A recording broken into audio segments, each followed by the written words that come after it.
Welcome to News Insights Digital.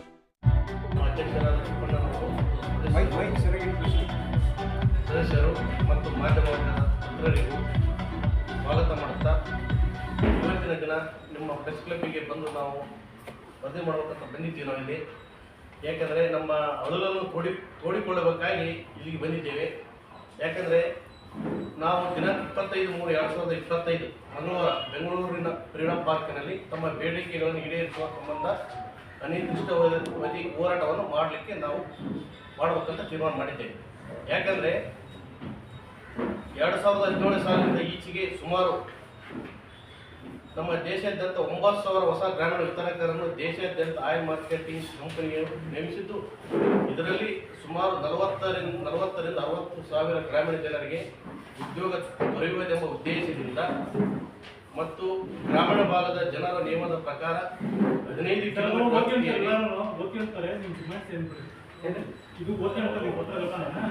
ಹಿಂಪಡೆಯಲು OMC ನಿಯಮದ ಪ್ರಕಾರ ತಮ್ಮ ಕೈಯಲ್ಲಿದ್ದ ನೌಕರಿಯನ್ನು ಬಿಟ್ಟು ಬಂದು ಬಂಡವಾಳವನ್ನು ಹೂಡಿ ಅತಂತ್ರವಾಗಿ ಯಾವುದೇ ಆದಾಯವಿಲ್ಲದೆ ಸಾಲಗಾರರನ್ನಾಗಿ ಮಾಡಿರುವ OMC ಕಂಪನಿಗಳ ವಿರುದ್ಧ. ಯಾಕಂದರೆ ನಾವು 60-70 ಲಕ್ಷ ರೂಪಾಯಿ ಸಾಲ ಮಾಡಿ ಇವರು ನಂಬಿ ಬಂದು ನಮ್ಮ ಕೈಯಲ್ಲಿದ್ದಂಥ ಕೆಲವೊಬ್ಬರು ನೌಕರಿಗಳು ಕಳ್ಕೊಂಡು ನಾವು ಏಜೆನ್ಸಿಗಳನ್ನು ಮಾಡ್ಕೊಂಡಿದ್ವಿ. ಇಲ್ಲಿವರೆಗೂ ನಮಗೆ ಯಾವುದೇ ರೀತಿಯಿಂದ ಆದಾಯ ಇಲ್ಲ, ಯಾವುದಿಲ್ಲ. ನಮ್ಮದು ಏಜೆನ್ಸಿಗಳು ಒಂದು EMI ಕಟ್ಟಲಾರ್ದಂಥ ಪರಿಸ್ಥಿತಿ ನಮಗೆ ಬಂದಿದೆ. ಇವ್ರ ನಂಬಿಕೆ ನಾವು ಬಂದು ಏಜೆನ್ಸಿ ಓಪನಿಂಗ್ ಮಾಡಿದಲ್ಲಿಂದ. ಮತ್ತು ಎರಡನೇದೇನೆಂದರೆ ಗ್ಯಾಸ್ ಗೇಟ್ ಹಗರಣದಲ್ಲಿ ಹಳೆಯ ವಿತರಕರು ಹೊಸ ವಿತರಕರಿಗೆ ಗ್ರಾಹಕರನ್ನು ವರ್ಗಾವಣೆ ಮಾಡದೆ ತಾವೇ ಸುಮಾರು 50 ರಿಂದ 70 ಕಿಲೋಮೀಟರ್ ದೂರ ಕ್ರಮಿಸಿ ಪ್ರತಿ 1 ಕಿಲೋಮೀಟರ್ಗೆ 1 ರೂಪಾಯಿ ಪೈಸೆಯಂತೆ ಡೆಲಿವರಿ ಶುಲ್ಕವನ್ನು ಪಡೆದು ಗ್ರಾಮೀಣ ಭಾಗದ ಜನರಿಗೆ ಹಾಗೂ ಸರ್ಕಾರಕ್ಕೆ ಮೋಸ ಮಾಡುತ್ತಿದ್ದಾರೆ. ಯಾರು ಹಳೆಯ ಡೀಲರ್ಸ್ ಈ ಟೈಪ್ ಮಾಡ್ತಿದ್ದಾರೆ. ಮೂರನೇದೇನೆಂದರೆ ತಕ್ಷಣಕ್ಕೆ ಜಾರಿಗೆ ಬರುವಂತೆ ನಗರ ವಿತರಕರು ತಮ್ಮ ಕಾರ್ಯಕ್ಷೇತ್ರದ 15 ಕಿಲೋಮೀಟರ್ ವ್ಯಾಪ್ತಿ ಮೀರಿ ಸಿಲಿಂಡರ್ ವಿತರಿಸುವುದನ್ನು ತಡೆಯುವಂತೆ ಸುತ್ತಲೂ ಹೊರಡಿಸುವುದು ಆಗ್ರಹ. ಯಾಕೆಂದರೆ ಅವ್ರು 15 ಕಿಲೋಮೀಟರ್ ಬಿಟ್ಟು ಹೊರಗಡೆ ನಮ್ಮ ಗ್ರಾಮೀಣ ಪ್ರದೇಶಕ್ಕೆ ಬರಬಾರ್ದು. ಯಾಕೆಂದರೆ ಇದರಿಂದ ನಮಗೆ ಭಾಳ ತೊಂದರೆ ಆಗಿದೆ. ಯಾಕಂದ್ರೆ ನಾವು ಇದರಲ್ಲಿ ಸಂಕಷ್ಟದಲ್ಲಿ ಭಾಳ ಇದ್ದೀವಿ. ಯಾಕಂದರೆ ಇದೊಂದು ನಾವು ಏಜೆನ್ಸಿ ನಂಬಿ ವಿಷ ಕುಡಿಯೋ ಪರಿಸ್ಥಿತಿ ನಮಗೆ ಬಂದಿದೆ ಇದು ನಂಬಿ. ಯಾಕಂದರೆ ಇದರ ನಾನು ಈ ಫೆಡರೇಷನ್ ಅಂದರೆ ಕರ್ನಾಟಕ LPG ಗ್ರಾಮೀಣ ವಿತರಕ ಫೆಡರೇಷನ್ ಇದೆ, ಇದಕ್ಕೆ ಲೀಗಲ್ ಅಡ್ವೈಸರ್ ಆಗಿ ಕೆಲಸವನ್ನು ನಿರ್ವಹಿಸ್ತಾ ಇದ್ದೀನಿ. ನಾನು ಫಸ್ಟ್ ನಿಮಗೊಂದು ಕ್ಲಿಯರ್ ಪಿಕ್ಚರ್ ಕೊಡ್ತೀನಿ ಇವತ್ತಿನ ಹೋರಾಟ ಏನು ಅಥವಾ ಇವತ್ತಿನ ಪ್ರೆಸ್ ಕ್ಲಬ್ ಏನು ಅಂತ.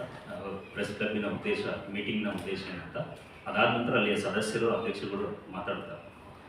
ನೋಡಿ, 2016ರಲ್ಲಿ ಪ್ರಧಾನಮಂತ್ರಿಯವರು ತಮ್ಮ ಕನಸಿನ ಕೂಸಾದಂಥ ಉಜ್ವಲ ಯೋಜನೆಯ ಬಗ್ಗೆ ನಿಮಗೆಲ್ಲ ಗೊತ್ತಿದೆ. ಪ್ರಧಾನಮಂತ್ರಿ ನರೇಂದ್ರ ಮೋದಿಯವರ ಒಂದು ಕನಸಿನ ಕೂಸು ಹಳ್ಳಿಯ ಮತ್ತು ಗ್ರಾಮೀಣ ಪ್ರದೇಶದ ನಾಗರಿಕರಿಗೆ, ಅದರಲ್ಲಿ ಎಸ್ಪೆಷಲಿ ತಾಯಂದರಿಗೆ ಅವರ ಆರೋಗ್ಯ ಮತ್ತು ಪರಿಸರ ಇದೆಲ್ಲದನ್ನು ಗಮನದಲ್ಲಿಟ್ಟುಕೊಂಡು ಅಲ್ಲಿಯ ಮರಗಳನ್ನು ಕಡಿಯೋದು, ಅಲ್ಲಿಂದ ತೊಗೊಂಬಂದು ಉರುವಲಾಗಿ ಬೆಳೆಸ್ಕೊಳ್ಳೋದು, ಅದರಿಂದ ಹೊಗೆ ಬರೋದು, ವಾತಾವರಣ ಕೆಡೋದು, ಆರೋಗ್ಯ ಕೆಡೋದು, ಇವೆಲ್ಲವನ್ನು ಒಂದು ಸೂಕ್ಷ್ಮವಾಗಿ ಗಮನದಲ್ಲಿ ತಗೊಂಡು ಏನು LPG ಇದೆ ಅಂದರೆ ಸಿಲಿಂಡರ್ ಸಪ್ಲೈ ಏನಿದೆ ಅದನ್ನು ಎಲ್ಲರ ಮನೆಗೂ, ಅದರಲ್ಲೂ ಎಸ್ಪೆಷಲಿ ಹಳ್ಳಿ ಮತ್ತು ದುರ್ಗಮ ಪ್ರದೇಶದ ಜನರಿಗೆ ರೀಚ್ ಆಗಬೇಕು ಅಂತ ಉಜ್ವಲ ಯೋಜನೆಯನ್ನು 2017ರಲ್ಲಿ ಭಾಳ ಆಸಕ್ತಿ ಮತ್ತು ಆಸೆಯನ್ನು ಇಟ್ಕೊಂಡು ಪ್ರಾರಂಭಿಸಿದಂಥ ಒಂದು ಯೋಜನೆ.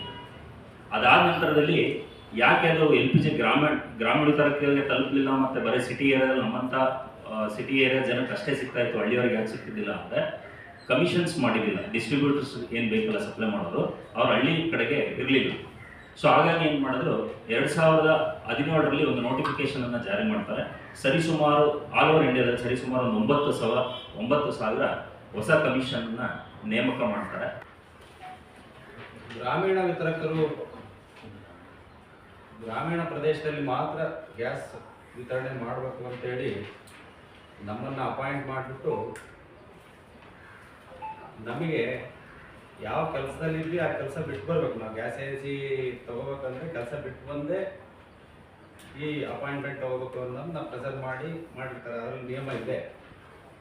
ಆ ನಿಯಮ ಪ್ರಕಾರ ಹಲವಾರು ಜನ 50 ಲಕ್ಷದಿಂದ 1 ಕೋಟಿವರೆಗೂ ಬಂಡವಾಳ ಹಾಕಿ ನಮ್ಮ ಕೆಲಸ ಬಿಟ್ಟು ಬಂದು ಗ್ಯಾಸ್ ಏಜೆನ್ಸಿ ತೊಗೊಂಡ್ಬಿಟ್ವಿ ಅಂತೇಳಿ ಭಾಳ ಉತ್ಸಾಹದಿಂದ ಗ್ಯಾಸ್ ಸಿಲಿಂಡರ್ ಸಪ್ಲೈ ಮಾಡೋಕ್ಕೆ ಹೋದರೆ ಅಲ್ಲಿ ಗ್ಯಾಸ್ ತೊಗೊಳ್ತಾ ಇರೋರಾಗಲೇ ಇನ್ನೊಂದು ಏಜೆನ್ಸಿನಲ್ಲಿ ಗ್ಯಾಸ್ ಕನೆಕ್ಷನ್ ತೊಗೊಂಡಿರ್ತಾರೆ. ಇದೆಲ್ಲ ಮಾಡಬಾರ್ದು ಅಂತ ನಿಯಮ ಇದ್ರೂ ಅದಾಗಲೇ ನಡೆದೋಗಿರುತ್ತೆ, ನಮ್ಗೆ ಯಾರಿಗೂ ಗೊತ್ತಿರಲ್ಲ. ನಾವು ಇದನ್ನು ಪ್ರಶ್ನೆ ಮಾಡಿ ಕೇಳಕ್ಕೆ ಹೋದರೆ ನಿಮಗೆ ಇನ್ನು ಈ ವರ್ಷ ಮಾಡ್ತೀವಿ, ಇನ್ನು ಮುಂದಿನ ತಿಂಗಳು ಮಾಡ್ತೀವಿ, ಆಚೆ ತಿಂಗಳು ಮಾಡ್ತೀವಿ ಅಂತ ಹೇಳಿ ತಳ್ತಾ ಬಂದರು. ಕೊನೆಗೆ ಒಂದೂವರೆ ವರ್ಷದಿಂದ ನಾವೆಲ್ಲ ಗ್ರಾಮೀಣೇತರಕ್ಕೆ ಯಾರ್ಯಾರು ತೊಂದರೆಯಲ್ಲಿದ್ದೀವಿ ಎಲ್ಲ ಸೇರಿಬಿಟ್ಟು ಒಂದು ಸಂಘ ಅಂತೇಳಿ ಮಾಡಿಬಿಟ್ಟು ಅವ್ರನ್ನ ಕೇಳಕ್ಕೆ ಹೋದರೆ ಅವರು ಇಲ್ಲ ನಿಮಗೆ ಹೊಸ ನಿಯಮ ಮಾಡ್ತೀವಿ, ಹಳೆ ನಿಯಮ ಬಿಟ್ಬಿಟ್ಟು ಈ ಹೊಸ ನಿಯಮ ಮಾಡ್ತೀವಿ, ಆವಾಗ ನಿಮಗೆಲ್ಲ ಅನುಕೂಲ ಮಾಡ್ತೀವಿ ಅನ್ನೋ ಥರ ಮಾತಾಡಿದ್ರು. ಅದನ್ನು ನಾವು ಕೇಂದ್ರ ಸರ್ಕಾರದ ಪೆಟ್ರೋಲಿಯಂ ಸಚಿವರಿಗೆ ಹೋಗಿ ಒಂದು ವರ್ಷದಿಂದ ಕೇಳಿದಾಗ ಅವರು ಇವರಿಗೆ ಕೆಲವು ಲೆಟರ್ ಮಾಡಿದ್ದಾರೆ. ಆ ಲೆಟ್ರಲ್ಲಿ ಹೇಳಿರೋ ಥರನೂ ಅವರು ನಡ್ಕೊಂಡಿಲ್ಲ. ಆ ಲೆಟರ್ ನಾವು ಕೊಟ್ಟಾಗ ಅವರು ವಯಬಲ್ ಮಾಡಲಿ ಅಂತ, ವಯಬಲ್ ಅಂದರೆ ಒಂದು 2,500-3 ಸಾವಿರ ಸಿಲಿಂಡರ್ನ ಒಬ್ಬರು ಸೇಲ್ ಮಾಡಬೇಕು, ಆ ಥರ ಇವ್ರಿಗೆಲ್ಲರಿಗೂ ಅನುಕೂಲ ಮಾಡಲಿ ಅಂತ ಹೇಳಿದ್ರು. ಅದ್ಯಾವುದನ್ನು ಅವ್ರು ಮಾಡಿಲ್ಲ.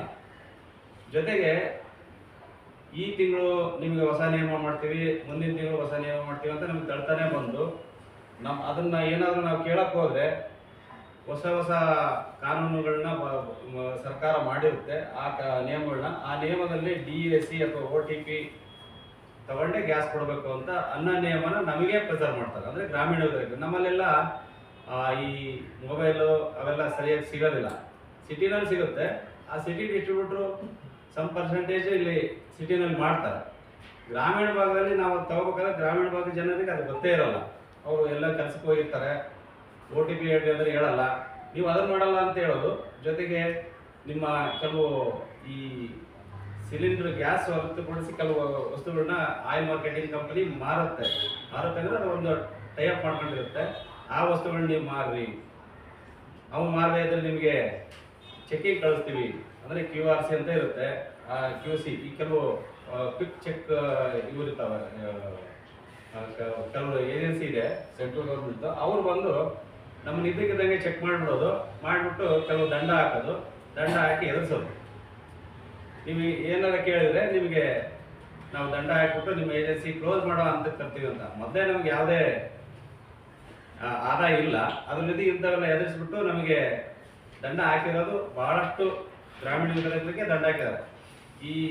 ಈಗ ಸಪ್ಲೈ ಆಗ್ತಿರೋ ಗ್ಯಾಸ್ ಸಿಲಿಂಡರ್ನಲ್ಲಿ ಈ ಸಿಲಿಂಡರ್ಗಳಲ್ಲಿ ಸುಮಾರು 90 ಭಾಗ ನಗರ ವಿತರಕರೇ ವಿತರಣೆ ಮಾಡ್ತಾರೆ. ನಾವೊಂದು 10 ಭಾಗ ಅಷ್ಟೇ, 10% ಮಾತ್ರ ಡೆಲಿವರಿ ಮಾಡ್ಬೋದು. ಆದರೆ ದಂಡ ಹಾಕಿರೋದು ನಮಗೆ 90%.